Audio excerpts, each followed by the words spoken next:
संविधान के अनुच्छेद 19 में जो हमें स्वतंत्रता का अधिकार देता है, उसमें लिखा है कि भारत के सभी नागरिकों को वाक और अभिव्यक्ति की स्वतंत्रता का अधिकार है, शांतिपूर्वक और निरायुध सम्मेलन का अधिकार है, संगम या संघ बनाने का अधिकार है, भारत के राज्य क्षेत्र में सर्वत्र अबाध संचरण का अधिकार है, भारत के राज्य क्षेत्र के किसी भाग में निवास करने और बस जाने का अधिकार है, कोई वृत्ति, उपजीविका, व्यापार या कारोबार करने का अधिकार है।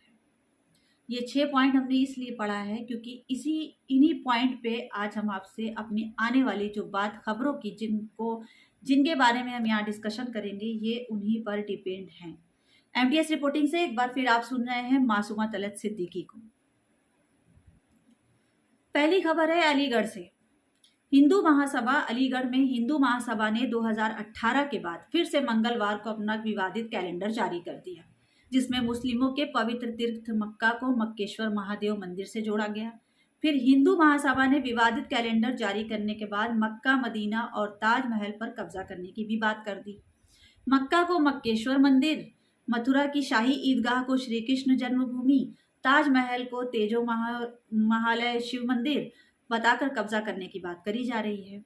अब बैठे बिठाए जो ये एक खबर अभी हमने आपको बताई कि मथुरा से ये खबर आई, अलीगढ़ से ये खबर आई कि यहाँ पर एक कैलेंडर जारी किया जाता है जो इनका मजहबी कैलेंडर है। उसमें काबा को, मदीना को, ताजमहल को, सबको टारगेट एक साथ करके उस पर कब्जा करने की बात किया जाना है। क्या ऐसी बातों पर, ऐसी स्टेटमेंट पर इस बात पर अलीगढ़ पुलिस ने क्या संज्ञान लिया है, क्या खबर दिया है, इसकी अभी तक कोई जानकारी नहीं है, लेकिन ऐसी बातें बोली जा रही हैं। अब इस कैलेंडर के जरिए एक नफरत का दूसरा एक नया रूप निकलकर सामने आ रहा है, जिसमें ये साफ कहती नजर आ रही है कि ये युवाओं को समझाएंगी, इस तरह की चीज़ों के लिए भड़काएंगी। जो ऐतिहासिक चीज़ें एक ज़माने से बनी हुई हैं, आप उन्हें तोड़कर उन पे कब्जा कर कर अगर आप कोई अपनी चीज़ों को दिखा रहे हैं, भव्य इमारत को आप शर्मसार कर रहे हैं, एक ज़माने से हिंदुस्तान में बनी हुई चीज़ों को जिसको लोग ऐतिहासिक तरीके से जानते हैं, आप ना तो आपकी नॉलेज किसी चीज़ में अच्छी है, ना आपका इतिहास अच्छा है, ना आपको खुद अपने धर्म का ज्ञान है। अगर आप इतने बड़े देश के धर्म गुरु आप लोग बनते हैं, आपको पता है कि सारी चीज़ों पर भगवान का था, सारी चीज़ों पे कब्जा करके किसी को मक्केश्वर को कब्जा करके मक्का बना दिया गया, मथुरा की ईदगाह जो है उसको श्री कृष्ण की जन्मभूमि थी, वहाँ पे ईदगाह बना दी गई, और जो ताजमहल था वो महालय शिव मंदिर था। तो ठीक है, वो जो सारी चीज़ें थी अगर बन गई हैं, तो आप इन्हीं भगवान के नाम पर आप एक नई इमारत क्यों नहीं बना देते हैं? किसी भी चीज को तोड़कर बनाना ये किस धर्म की मर्यादा के अंतर्गत आता है? इसका जवाब देना पड़ेगा आपको, क्योंकि किसी भी बात को आकर ऑन कैमरा बोल देना या किसी के भी धर्म को उस ठेस पहुंचा देना अपनी बातों से, ये आपकी स्वतंत्रता के अंतर्गत नहीं आता है, क्योंकि आपको वाक और अभिव्यक्ति की स्वतंत्रता का ध्यान रखना पड़ेगा, जिसका ध्यान आपको बिल्कुल नहीं है। इस तरह की बातें ऑन कैमरा आकर करना और अपने कैलेंडर को जारी करना, नफरत के एक एजेंट को फैलाना और अपनी चीज़ों को बेवजह जनता के सामने रखना, जिधर लोगों का ध्यान भी नहीं जाता, ये वो धर्मगुरु हैं जो उधर लोगों को घसीट के ले जा रहे हैं। इनके साथ ही अभी एक धर्म महासभा महापंचायत दिल्ली में हुई थी, तो वहाँ पर यति नरसिंहानंद ने इसी तरह का बयान दिया कि जो हिंदू वो है जो अपने हाथ में हथियार उठाता है और लोग मुसलमानों को मारता है, वरना वो नामर्द है। अब आप बताइए, उन्होंने अपने एक सेंटेंस में पूरे हिंदुओं की जितनी मर्द जात थी उनको एक बार में ठेस पहुंचा दिया। तो क्या ये उनकी वाक और अभिव्यक्ति की स्वतंत्रता पर रोक नहीं है, या उनको रुकना नहीं चाहिए कि या संविधान में ये नहीं लिखा है कि आपको अगर स्वतंत्रता दी गई है तो आप कुछ भी अनाप शनाप बकेंगे? ये गलत है, इस पर रोक लगनी चाहिए। भगवान तो हर जगह है, इसमें कोई शक नहीं है, लेकिन जिस तरीके से आप लोग इस चीज़ों को शो कर रहे हैं, किस तरह से दिखा रहे हैं, उस पर सवाल पूछना ज़रूरी है। इसके बाद बात करेंगे गुजरात की। गुजरात से भी एक बहुत ही शानदार खबर आ रही है, जिसको आपको बताते हैं कि वहाँ पर एक सम्मेलन किया गया। जैसा कि अभी मैंने बताया कि संविधान का अधिकार जो है वो हमें शांतिपूर्वक सम्मेलन करने की, संघ बनाने की भी आज़ादी देता है, लेकिन आप देखिए ये किस तरह का सम्मेलन है। आपको बताते हैं कि गुजरात में 5000 त्रिशूल वितरण किए गए। और उस 5,000 त्रिशूल वितरण के लिए एएचपी द्वारा आयोजित हिंदू महासभा में तोगड़िया का सहयोगी मनोज कुमार क्या कह रहा है। वो कहते नजर आ रहे हैं कि कटुआ मुस्लिम जो हैं वो उनकी महिलाएं जो हैं जिनका नाम सलमा है वो अब अपने पुरुषों से परेशान हो गई हैं। वो अपने पुरुषों के साथ संबंध नहीं रखना चाहती हैं। अब उनको बजरंगी हिंदुओं की ज़रूरत है। वो बजरंगी हिंदुओं की प्रतीक्षा कर रही हैं और वो चाहती हैं कि अब वो मुस्लिम होकर ऐसा बजरंगी हिंदुओं के साथ रिश्ता रखें, बनाएं कि वो लवकुश पैदा करें। समझिए कितना बड़ा विवादित बयान है। क्या ऐसी चीज़ों को वहाँ आस पास क्या ऐसा लगता है कोई भी ऐसा मतलब पढ़ा लिखा इंसान नहीं बैठा है जो ऐसी चीज़ों को सुन सके, उस पर कहीं खड़ा होकर ऑब्जेक्शन कर सके।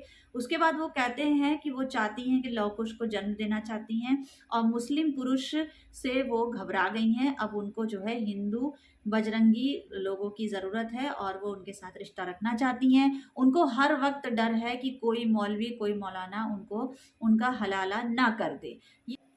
संविधान कह रहा है कि आप शांतिपूर्वक और निरायुध सम्मेलन करिए।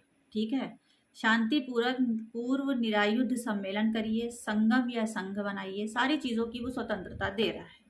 लेकिन कहीं भी पूरे संविधान में क्या ये लिखा है कि आप मुसलमानों को हथियार उठाने के लिए, उनको मरवाने के लिए आप इतना बड़ा बयान दे देते हैं कि आप अगर हथियार उठा के मुसलमान को नहीं मारते हो तो तुम नामर्द हिंदू हो। ये यति नरसिंहानंद का जो है ये बयान है। ऐसे सम्मेलनों का कौन जवाब देगा? अगर एक कॉमन आदमी सुबह उठता है, वो अखबार उठाता है, सोशल मीडिया पे जाता है, खबरों को खोलता है, वो देखता है, उनके बारे में 4 लाइनें लिखता है, तो जाहिर सी बात है कि हमारे सत्ता में बैठे इतने बड़े बड़े लीडर, इतने बड़े बड़े जो भी सरकार इस वक्त चल रही है, क्या वो किसी भी खबर से रूबरू नहीं है? क्या उसका ये फर्ज नहीं है कि वो संविधान में लिखी बातों पर अमल करे, इनके ऊपर निर्बंधन लगाए, इनको रोकने का कोई प्रयास करे कि आखिर इस तरह के सम्मेलन और संघ क्यों किए जा रहे हैं? इन पर कोई कार्रवाई नहीं है और सारी बातें सिर्फ संविधान की किताबों में लिखी रख गई हैं। क्योंकि ऐसा हो क्यों रहा है ये भी हम आपको बता दें कि इतनी बड़ी बड़ी बयानबाजी सिर्फ इसलिए आ रही है क्योंकि कहीं ना कहीं कह दिया गया है इस बात को कि हम अपनी इस गवर्नमेंट के सहारे, इस ये जो हमारी सरकार इस बार आई है इसके सहारे जो है हम राष्ट्र, जो हमारा भारत है उसको हम हिंदू राष्ट्र बनाएंगे। हिंदू राष्ट्र बनाने के चक्कर में आप इतना पागल हो गए हैं कि आपको ध्यान ही नहीं है कि आप क्या बोलते जा रहे हैं। आप कौन से सम्मेलन कर रहे हैं, कौन सी सभा कर रहे हैं, क्यों बेवजह की ये सम्मेलन हो रही है? आखिर इन सम्मेलनों का कौन जवाब देगा? क्यों की जाती है ये सम्मेलन? अगर एक आदमी, एक मुसलमान आदमी चौराहे पे खड़ा होकर अगर वो अपना कलमा भी पढ़ देता है तो वो देशद्रोही हो जाएगा। वो किसी को बता देता है तो वो राष्ट्रद्रोही हो जाएगा। और इतने बड़े बड़े सम्मेलन हो रहे हैं वहां दिल्ली में, यति नरसिंहानंद जब देखो महापंचायत करते हैं, वो जाते हैं हरिद्वार में धर्म संसद करते हैं, उसके बाद आपकी ये सम्मेलन गुजरात में हो रही है, आप उसमें त्रिशूल बांटने की बात कर रहे हैं। सलमा को डायरेक्ट ये चैलेंज कर रहे हैं कि वो जो है अब हिंदू बजरंगी दल वालों के साथ मिलकर उनको बजरंगी पुरुषों की जरूरत है और वो लव कुश पैदा करना चाहती हैं। तो क्या आप सब लोगों को मतलब क्या बैठे बैठाए कोई काम नहीं समझ में आता? जिस बात की तरफ गवर्नमेंट का ध्यान नहीं भी जाता है आप उस चीज को करवाते हैं। क्योंकि मुझे ऐसा नहीं लगता कि जो बहुत ऊंचे पद पर बैठा है उसको ऐसी छोटी छोटी टुच्ची बातों से कुछ लेना देना होगा। आप चाहे जिसे भी टारगेट करें, आप जिसका भी नाम लेके चाहे इस बात को कह दें, लेकिन जो ये धर्म संसद लगाने वाले लोग हैं, जो ये सभाएं करने वाले लोग हैं, इनको एक बार कुछ भी बोलने से पहले सोचने की जरूरत क्यों नहीं पड़ रही है? वो इसलिए नहीं पड़ रही है क्योंकि वहीं पे पुलिस मौजूद होती है कानूनी तरीके से, वो भी उसी धर्म संसद में हाथ जोड़ के खड़ी रहती है और सुनती रहती है। वहीं पे सारे वैसे पढ़े लिखे लोग भी मौजूद होते हैं, लेकिन सबके दिमाग में एक बात बैठा दी गई है कि हम हिंदू राष्ट्र बना रहे हैं। बताइए कैसा होगा ये हिंदू राष्ट्र? किस तरीके के रास्ते पर हम चल रहे हैं? किस तरीके के सम्मेलन का, किस तरीके का आयोजन कर रहे हैं? किस तरह की सभाएं कर रहे हैं? किस तरह का संघ तैयार कर रहे हैं? किस तरह की महापंचायतें हो रही हैं?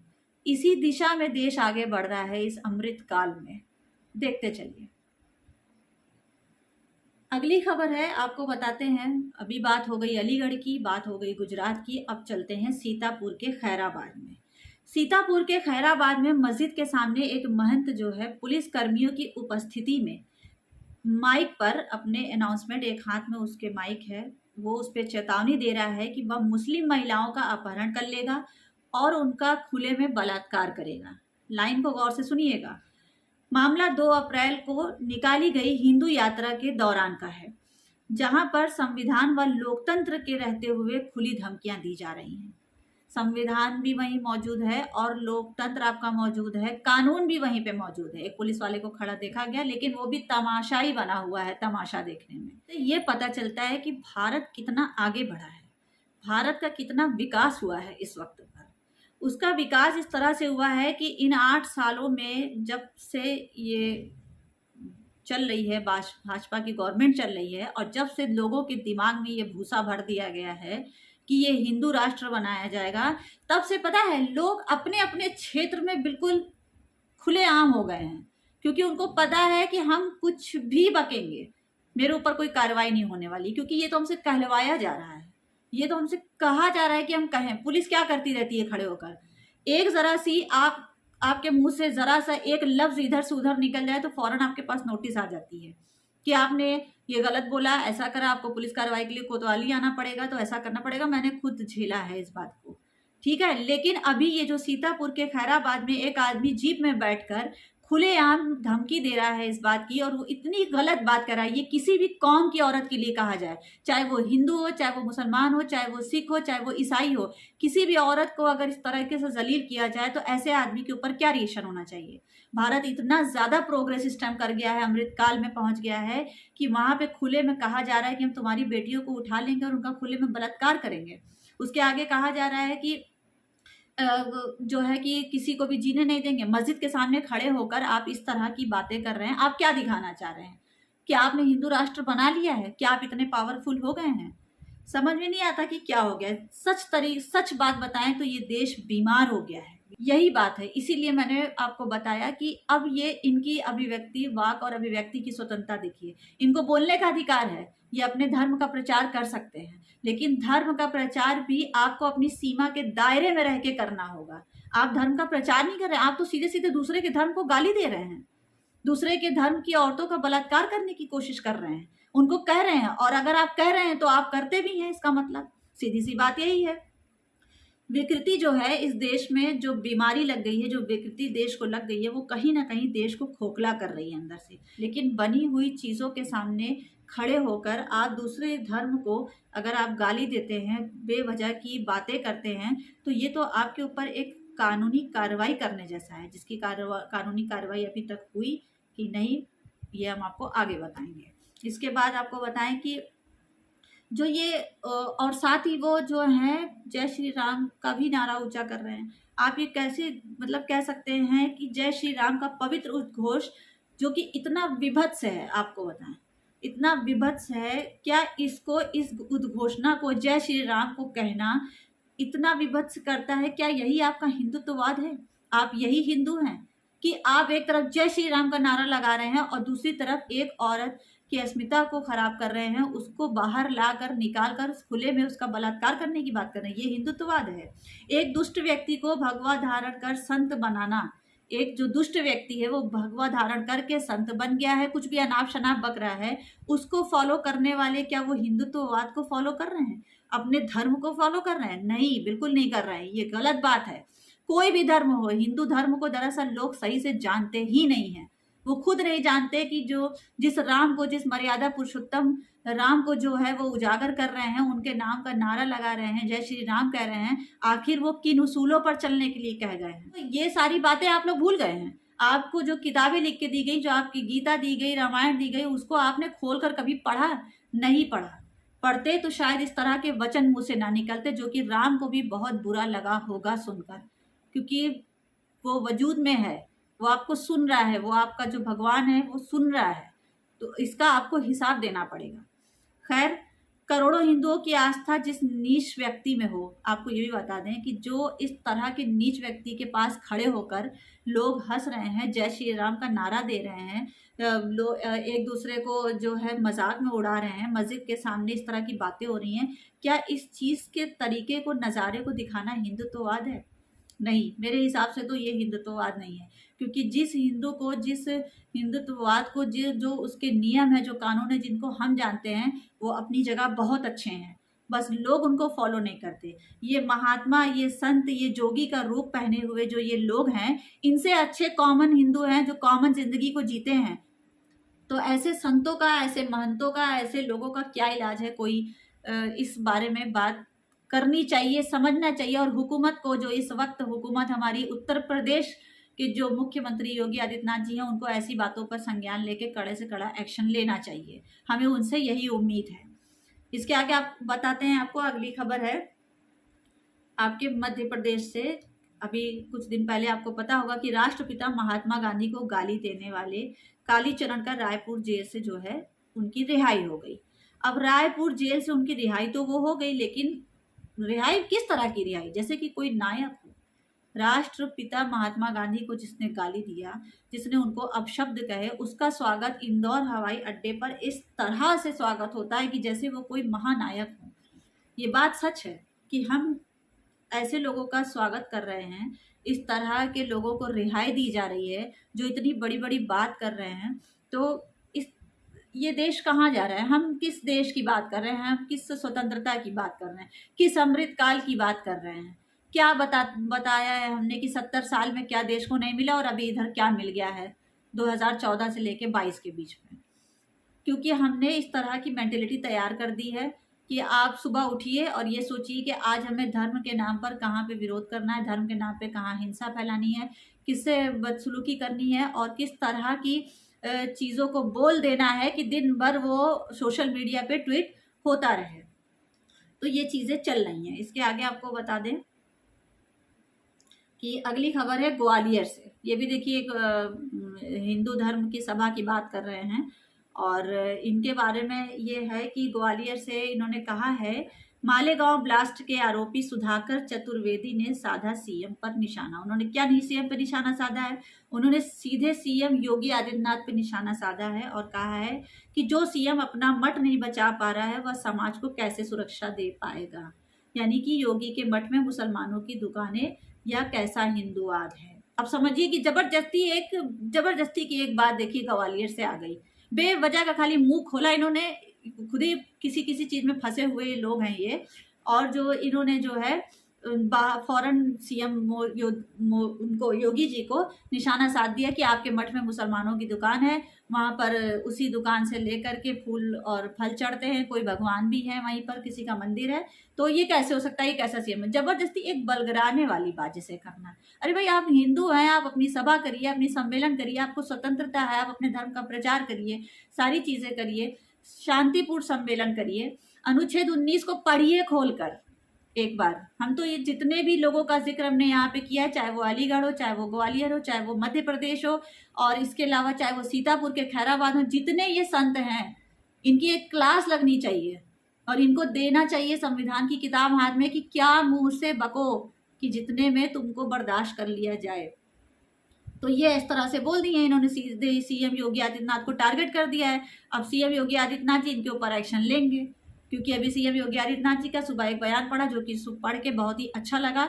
उन्होंने ये कहा है कि किसी भी गरीब के घर के मजदूर या किसी भी काम करने वाले ऐसे गरीब तबके के घर पे बगैर उनकी अनुमति के, बगैर उनसे पूछे जो है बुलडोजर ना चलाया जाए, और जो है माफियाओं पर, गुंडों पर, जो इस तरह के अवैध संपत्ति के कब्जेदार हैं, उनके घर पर ही बुलडोजर चलाया जाए। अब वो काम कर रहे हैं, अपने संवैधानिक तरीके से कार्य कर रहे हैं, इधर ये धर्म की बात को छेड़ के अब इन्होंने उनका दिमाग डाइवर्ट कर दिया। तो ये हो रहा है देश में, ये डाइवर्शन चल रहा है।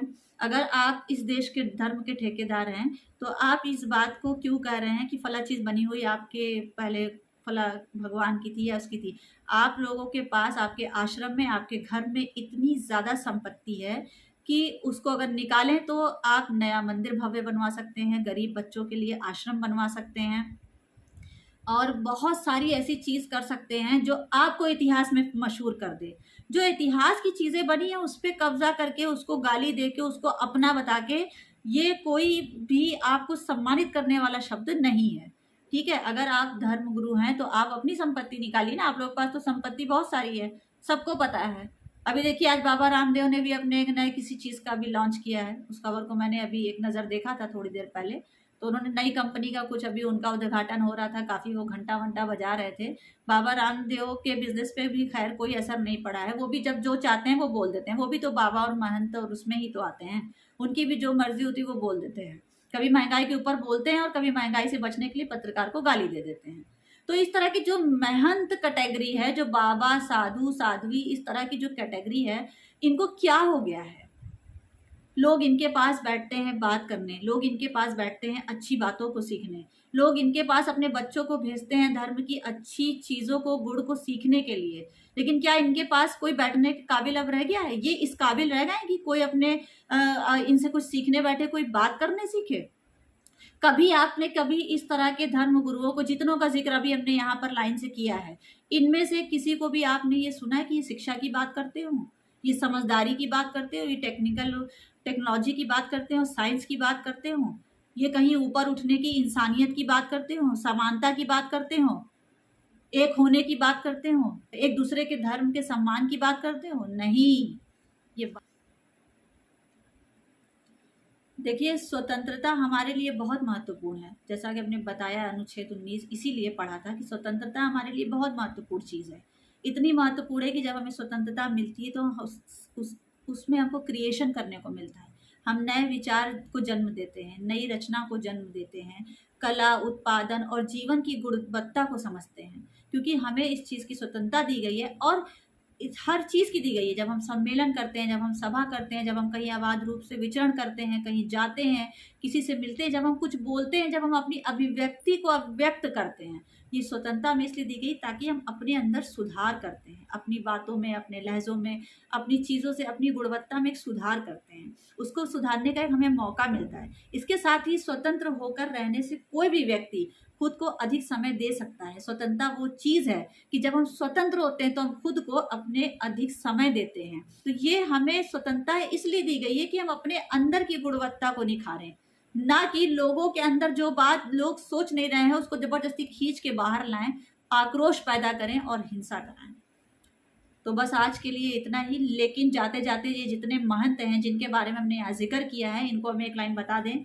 भारत के बारे में एक खास लाइन की न्यूज़ है कि आरबीआई का अनुमान है, आरबीआई ने बताया है कि 2023 में 7.2% रहेगी जीडीपी, यानी कि ग्रोथ में 0.6% गिरावट और महंगाई बढ़ के 5.7।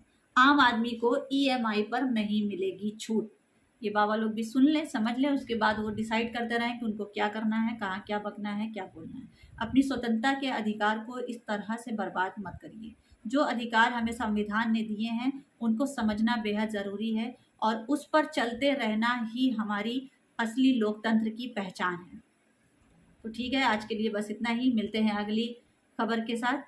जय हिंद, जय भारत।